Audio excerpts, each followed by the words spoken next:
Tracking the pulse of the road and the future of life. From viral trends to policy shifts, we cut through the traffic to bring you the stories that drive us. Your fast-track guide to everything on the move starts right now. From the Billionaire News Channel studio to Mellow 947 DFM, sitting in for Paula De Rosario, I'm Gie Barroga. This is Shift Happens.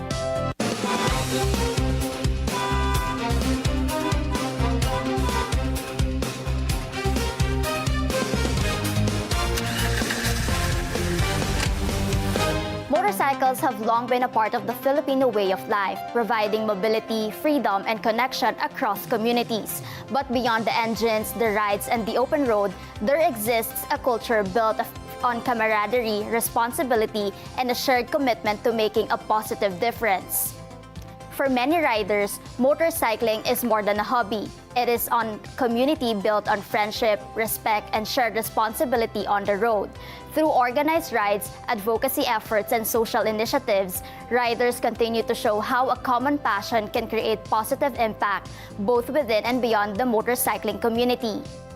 One of the most recognized movements embodying the spirit is the Distinguished Gentleman's Ride, or DGR, a global initiative that unites riders in support of men's mental health awareness and prostate cancer research. The movement showcases how a shared passion for motorcycles can bring people together in the service of a greater purpose while fostering a culture of respect, safety, and fellowship on the road. To help us better understand the role of motorcycle communities in promoting responsible riding, building connections, and supporting advocacy initiatives like the DGR, we are joined today by the motorcycle enthusiast and community advocate Ray Dava, together with Aundrey Dava, Marikina Classics admin and right-hand man to the community president. Thank you so much, Sir Ray and Aundrey, Dre for short, for coming over to the show, and it's so nice to have a father and son tandem coming to the show. Welcome to Shift Happens. Thanks for having us. Okay, so let's talk about motorcycles. Of course, I know that it's very obvious that the passion, Dre's passion, started from the dad. So let's talk about you, Sir Ray. When did all this love for motorcycles started? Well, started a few years back, and basically, just see on social media, you see motorcycles and all that. It's like, I like this motorcycle. It's classic, like classic look. Then one day, we took our car to the shop just to have something, accessories put on the car. And then right next door to the shop, there's a motorcycle shop, right? And then he was younger then, you know, he was like, Dad, look at that bike. I'm like, yeah, it's cool, you know, because I've seen that bike on social media, and then, you know, I was like, oh, let's check it out. We went inside. Next thing you know, I'm like, buying it already. I was like, okay, so it's an old bike. I mean, it's nothing major. It's nothing big. It's like, you know, it's actually came from it's a repo bike. So I had to build it, start all over again. So got the bike. It was running and all and everything. I mean, it wasn't too bad of a deal, but, you know, start fixing it, and then after that, you know, that's when it started, Yeah, but what actually drawn you? Like, what's that particular thing that drawn you to motorcycles? Because a lot of people, they would be into cars or into bicycles. But with motorcycles, what's with motorcycles that actually, you know, got your attention? Well, you know, it's the passion, and then, you know, when you ride a bike, it's totally different. I mean, than riding a car. I mean, you know, that you ride on it, it's like freedom. It's like, you know, you ride, you get the wind, you know, everything, the problems that you have maybe that, you know, you're going through that day, you ride a bike, and then, you know, it just takes off, and then, you know, it just gets it out of your system, you know what I mean? So, I mean, you have something to How about you, Dre? Of course, the influence all came from the dad, and maybe from the mom also, and the sister who are both here. So, what on your part, like, how did it start for you? Well, I was bugging Dad before about a project car, but he was like, not right now. And then we saw that bike. He was like, we could work on this instead. I was like, perfect. So with whatever allowance I have, you know, I'd spend on the bike as well. And eventually, I learned how to ride a motorcycle. And it's a different feeling, like what Dad said, compared to a car. Even though it's slower than most cars, it's just a different feeling in general. The wind, when you ride, you can cut through traffic, skip it, everything. Yeah, it's really fun. Okay, with Marikina Classics, of course, you've mentioned earlier about classic motorcycles. Yes. So, how big is Marikina Classics as a community right now, and how did that actually start? It started out. I mean, yeah, like I said, I got the bike and started looking on social media, and then wanted to get more involved in it. And then so what I did was I joined this one group, and I went there one time, and I told myself that I could do this. I mean, I've done the cars. In the U.S. I had a car club, and then I was like, I could do this. And then one day there was this guy that commented on one of the on Facebook, and then I commented, and then from there, me and him pretty much started the group, and then from then on it took off. How did it, from the car club in the U.S., what learnings did you get from that experience going into the Philippines, having, I guess, your own group? Yeah, I mean, I did the same thing. I mean, trying to make it different than everybody else, because other people, they just bike and then they just hang out. I mean, that's all they do. I mean, I get feedbacks from other people. So basically, some people don't want to just, hang out. They want to ride. You know what I mean? So we try to do it different, but schedule-wise, I mean, we prioritize, work, family before the motorcycle. Jay, your dad mentioned bike. Yeah. What actually happens during bike? Where do you go? Who are with you? How many of you are actually joining this ride? So on a bike, we try to schedule it every Friday, and we average 20 to 50 people. Not all of them are from our group. Sometimes we have our brother groups as well. And we just talk about everything, maybe some of their problems they had within the day, some of the problems of their bike, or what they're planning on doing to their bike, and how their new bike is running, or if they're planning on buying a new one. It's just everything, when we're with their brothers. Okay, everything about bikes, but there are a lot of morning rides. They call it on a weekend. Breakfast Is it breakfast ride, sorry. Thanks for sharing. So how's that different? Of course, and the members, or you mentioned about the brother groups, what's the age level or age bracket that are actually joining that bike? Well, as long as you're legal to drive, right? And as Okay. long as you can drive. We have one, he's, how old is he? 80?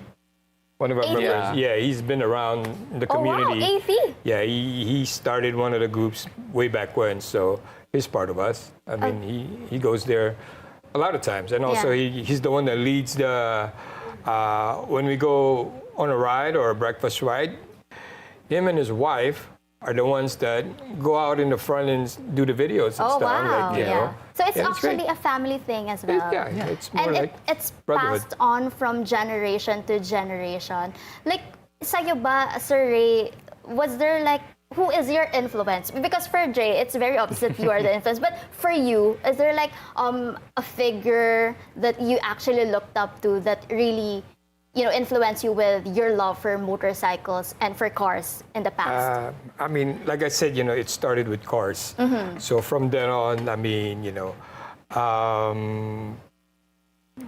just moved on from there. It's just basically the passion that that you have. I mean, right now, when you say people I look up to, there's some people that I look up to, and they guide me.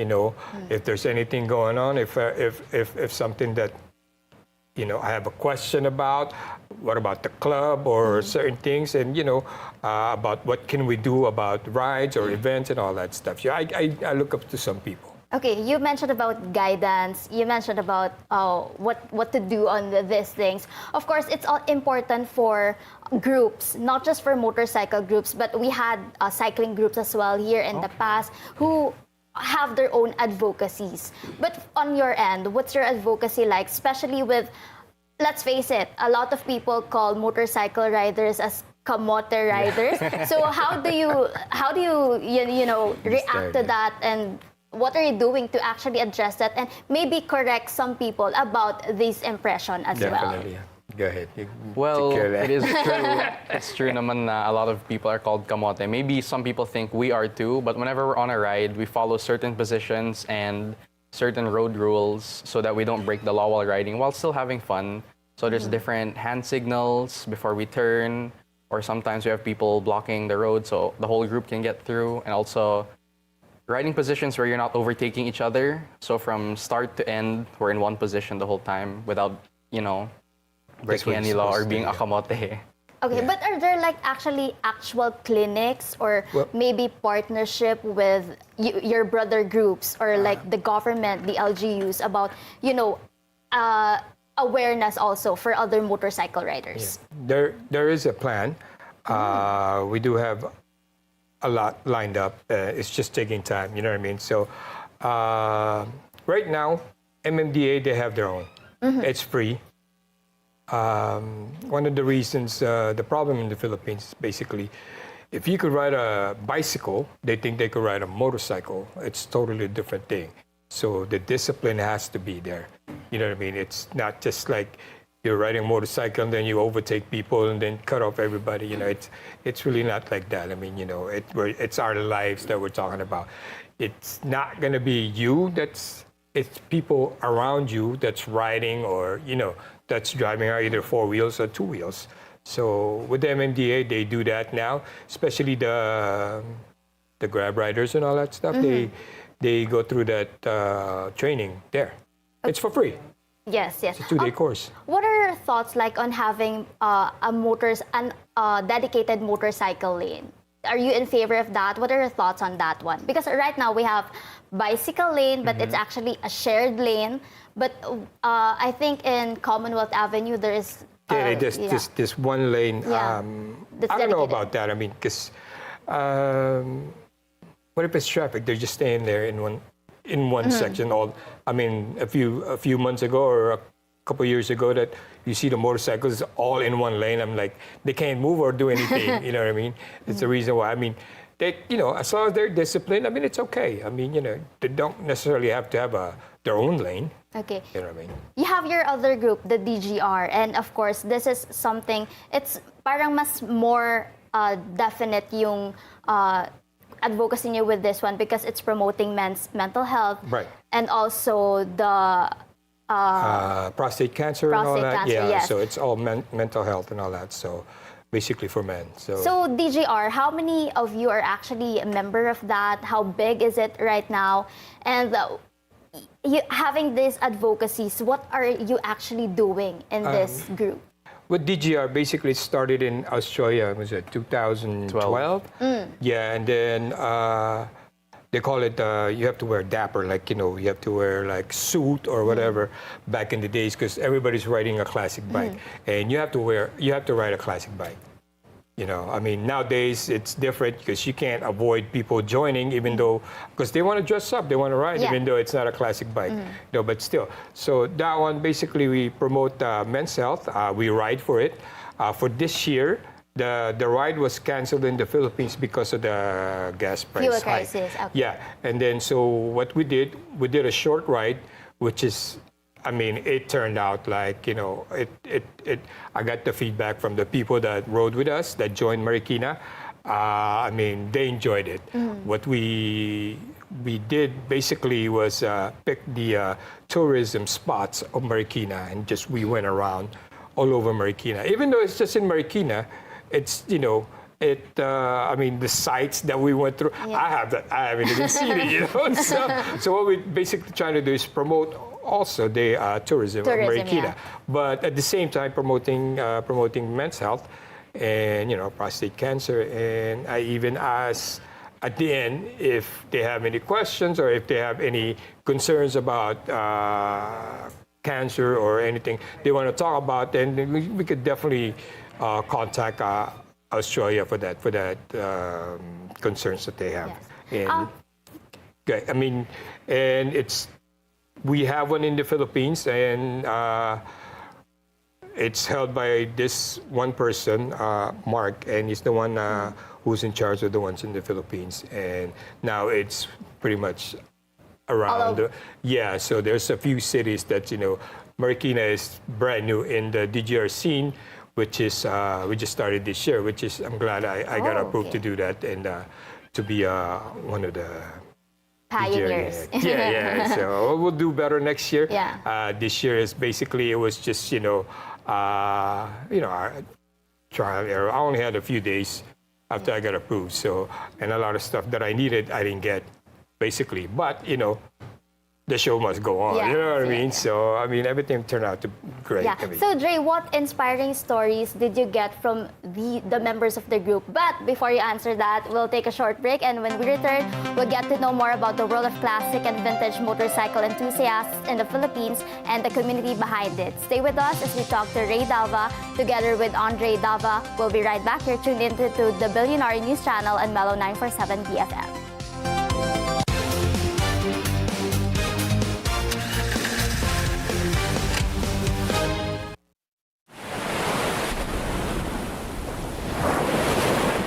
Looking for the perfect escape?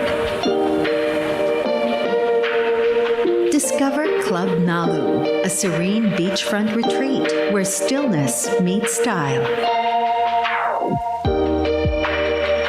Nestled along the quiet shores of Bacnotan in La Union, Club Nalu is designed for slow mornings, ocean breezes,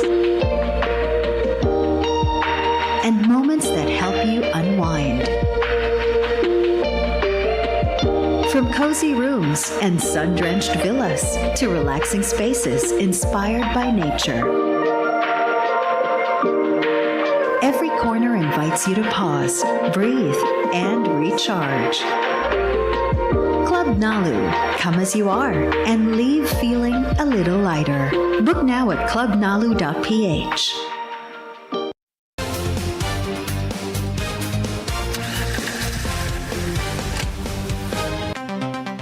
And we're back. This is Shift Happens here at the Billionaire News Channel and Mellow 947 BFM. We're still with motorcycle enthusiast and community advocate Ray Dava, along with Aundrey Dava, Marikina Classics admin. So, Dre, as I was asking earlier, what inspiring stories have you learned? What have you heard from all these town bikes, all these DGR members that you're actually joining? Well, in DGR, I think it's kind of cool that we hosted it this time because a lot of people in the area, they're saying the main event is too far or the other cities are too far because there's one in Tagaytay and that's way too far for a lot of people. So a lot of people came to us because they were excited now there's one near them or near the area. And a lot of stories I heard were, it's just very far for them. So we're happy to host this one near them. And yeah. You're focusing on mental health and prostate awareness, but why those two in particular? Is there like an issue right now with these two things that are happening with men? well, basically, you don't really hear men talk about that all the time. So basically, what they're trying to do is just promote it. Okay. Some people don't want to talk about it, and don't want to talk about what's wrong with them. But how do you give support? Well, what we do basically, just like, riding a motorcycle, you get everything out, it's like freedom, even though you're sick or whatever. But again, if there's a problem, we could connect with people in Australia and see what we could do about their health, to support them. In Australia? Yeah, they're the main, it started in Australia. Oh. So this is worldwide. It happens every year. Once a year, same day, all over the world. Okay. Now that the fuel crisis, you've mentioned that this year's event was canceled because of the fuel crisis. But is there plan right now, or even small events, small happenings, parang even Zoom or online? Do you also do that to actually keep the community connected, para hindi mawala yung the camaraderie that you're actually also promoting with these groups? Just to clarify the being canceled, it's the long ride was canceled for the DGR because of the fuel hike. But we did a short ride, and everybody else, if let's say in Manila, they'll meet in Manila Hotel. So basically, some groups will just join together and ride there instead of going around, because we had a map for Marikina. We were representing Marikina, East, and Rizal.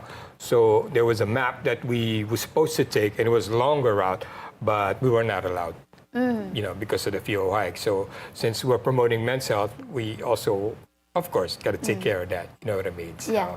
Let's talk about, of course, the motorcycles that you have in Marikina Classics. Like, of course, right, hindi na masyadong nakikita yung mga classic cars, classic motorcycles. But dito, yung, maybe it's the collection, gaano kalaki, anong itsura ng mga classics na yan, and how, yung performance, ganun pa rin ba, just like before?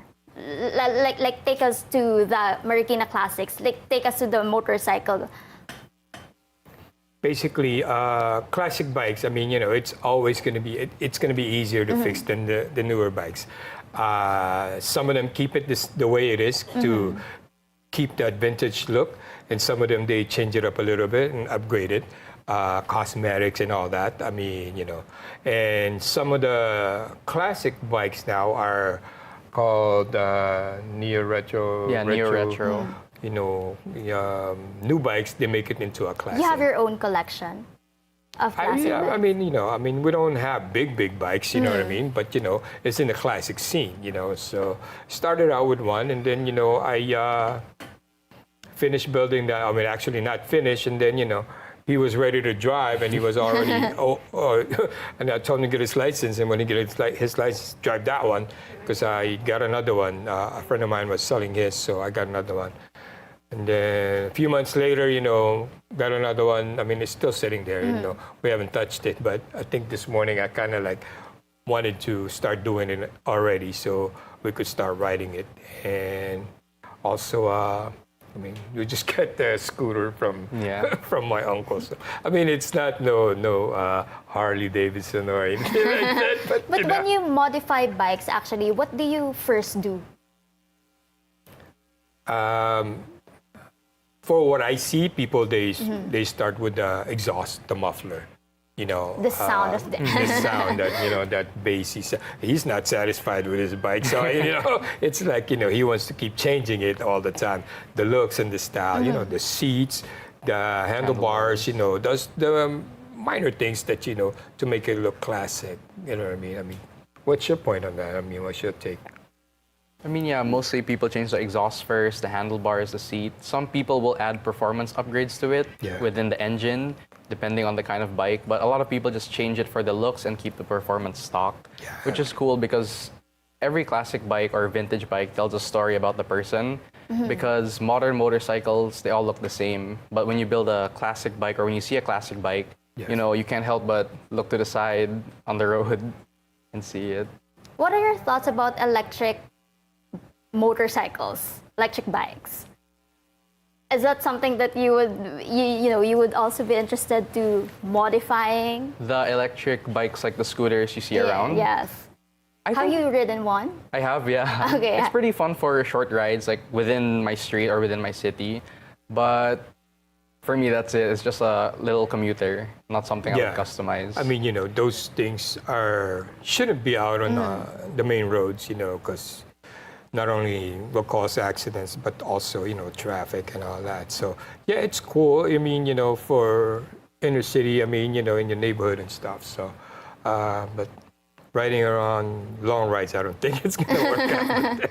Okay, as we wrap up this, of course, episode, what are your hopes for the motorcycling community here in the Philippines? Considering that, of course, there are still challenges, what do you want to see? How do you want the community to be in, let's say, 5 or 10 years from now? Go ahead, you answer that. And I'll answer after. Well, for Marikina Classics, we hope to get a lot more members and more disciplined and loyal members with us, along with more rides, breakfast rides, tambikes, and a lot more events that we host for the group. Right, yeah, definitely. Maybe more younger generations being part of the we have also. that. I mean, as long as you could drive and, you have your driver's license, it's definitely. So it's important that we promote responsible driving, responsible riding. Yeah, because, before you actually join the group, you have to do a time bike. My requirements. Yeah, you have to do a time bike, and then you have to do a ride. a couple of rides just to see how you are. I mean, if we think you're not ready yet, you'll be on this certain group chat before you move on to the other The main. Yes. domain. Kailangan may process Yeah, and may kailangan process. pumasa. Yeah, I mean, some of them they just join because they want to join, or some of them coming from another group. It's kind of hard, you know what I mean? Okay. So. Okay, thank you so much for gracing the show. You are Ray Dava and Aundrey Dava, the father and son. And that concludes our round of the stories driving the industry forward. Sitting in for Paulo de Rosario, I'm Gie Barroga. Join us again next week on Shift Happens, your fast-track guide to everything on the move. Keep it here on the Billionaire News Channel and Mellow 947 BFM.